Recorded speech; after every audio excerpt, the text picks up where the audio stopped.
This podcast is produced by the Harwood Productions Podcast Network. To learn more about the network and to find more of our shows, visit us online at www.harwoodpodcast.com.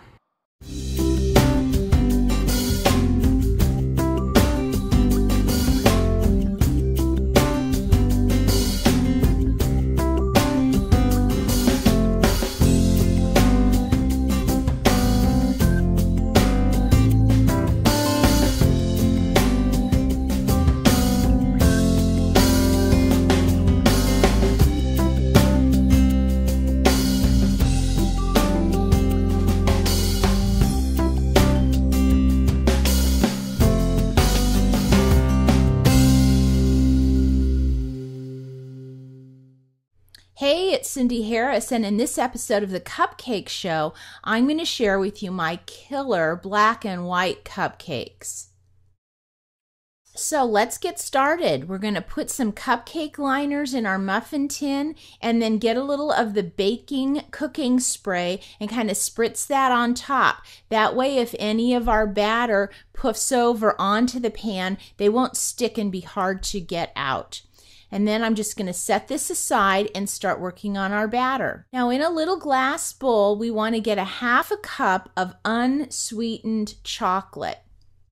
Now we're going to take and put that in the microwave for about 30 seconds. And then we're going to bring it out and with a little spatula, start stirring it to get that chocolate melted. Then I'm going to put it back in the microwave for another 30 seconds and always make sure you stir because it may hold the shape of the chocolate, but like this is nice and smooth already. If it wasn't smooth, I'd probably put it in for about another 15 seconds and then we just set this aside. Now we're going to get our dry ingredients ready. So we're going to start by getting a cup of flour, putting that in a little bowl, and then we're going to get our leavening, and we're going to start with a half a teaspoon of baking powder, and then add a half a teaspoon of baking soda, and then just a pinch of salt, that's about a quarter of a teaspoon. And then we're just going to get a little whisk or a fork and we're going to kind of make sure that gets all mixed together and then set that aside. And then we go over to the mixer and we put in a half a cup of softened butter and we want to measure out 1 1/4 cups of sugar. Now because the chocolate we're using is unsweetened, we do have to put a little bit more sugar in to get the sweetness we want. And then we just start creaming this together. Now while the butter and sugar is creaming away, get just a little dish and crack 2 eggs into it. Now it's been about 2 minutes and see how fluffy our sugar and butter is. That's what we're going for.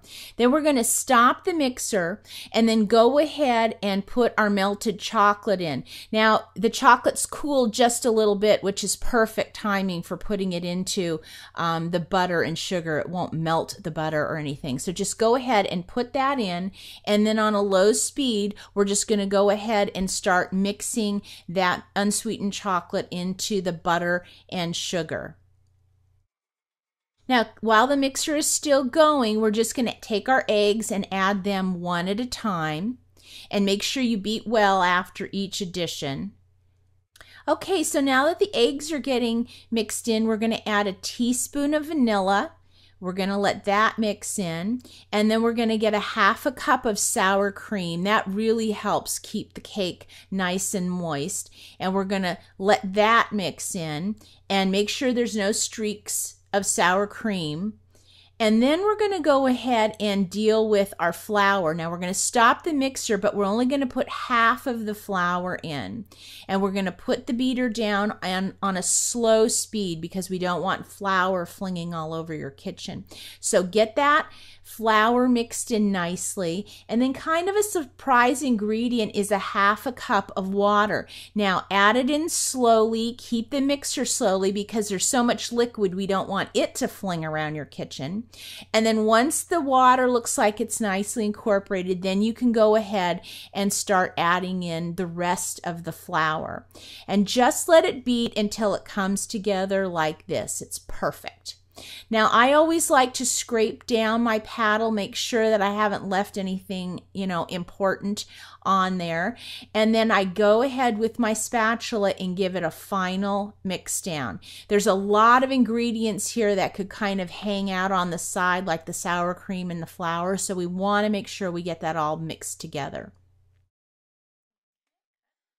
Now it's time to put our batter in our cupcake wells. Now I'm using a smaller cookie scoop this time. For the hummingbird cupcakes that I made the last episode, I used a big scoop because it was just all cake. Because these are black and white, I need to leave a little wiggle room for the white part of the cake. So I'm only going to fill these about 2/3 full. So I just go back and kind of top them off. But again, you'll notice they're not really full. That's important. Once I get these 2/3 full, then I'm just going to set them aside for a minute. And I'm going to get my cream cheese out. Now this is 1 brick, about 8 ounces of softened cream cheese. And the softened part is kind of important in this recipe because we want it to cream nicely with our 1/4 cup of sugar. And we kind of get that fluffy. And then we're going to add 1 egg.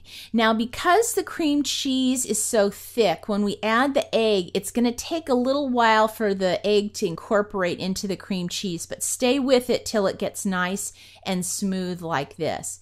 And then for a secret ingredient, I like to add a teaspoonful of almond extract. That almond just is great next to the chocolate in the cupcake. So add a little bit of almond extract, and then to balance that, about 1/2 teaspoon of vanilla. Now, once this all gets mixed together, we're going to be getting some semi-sweet chocolate, and I like to get about 3/4 cup of that. And then we're going to take our cream cheese mixer, and instead of using the paddle, we're just going to use a spatula, and we're going to fold those chocolate chips into the cream cheese. If we put it in with the mixer, it might break the chocolate up and start to turn this brown, and we really want it to be white. So now go ahead and get a couple of big spoons. These are just tablespoons, and put a tablespoonful in each cupcake. Now, when I do it, I try to move the cream cheese kind of over to one side a little bit, but it's not a big deal if it ends up covering the whole thing. Because what we'll do is once we get the cream cheese in on the chocolate cupcakes, we're going to pop these into the oven for about 20 minutes. And when they come out, they look like that. Isn't that fantastic, the way it kind of all melds together like they've been painted? Well, anyway, once they get out of the oven, we need to let them sit in the pan for about 10 minutes. And then we take them and put them on a rack to cool the rest of the time, because these things are still really hot. Now, once you have these cupcakes out of the pan, you'll notice you still have a little bit of chocolate batter and cream cheese filling left. So this recipe actually makes about 16 cupcakes. So go ahead and fill 4 more wells, 2/3 full, with the chocolate batter, and then get your cream cheese mixture and go ahead and put a tablespoon on top of each cupcake, and then again pop them into your oven at 350 degrees for about 20 minutes. And then once those have baked, then you want to let them sit in the pan again for 10 minutes, and then you can take those out of the wells and let them join the rest of their friends on the racks while they cool. Now, after you've had some, make sure you either put these in the refrigerator because of the cream cheese, or wrap them individually and put them in the freezer. That way you can have killer black and white cupcakes anytime. And just a little secret, these guys are excellent frozen too. Well, as always, if you like to get the recipe, go to our website, and I'll see you next time.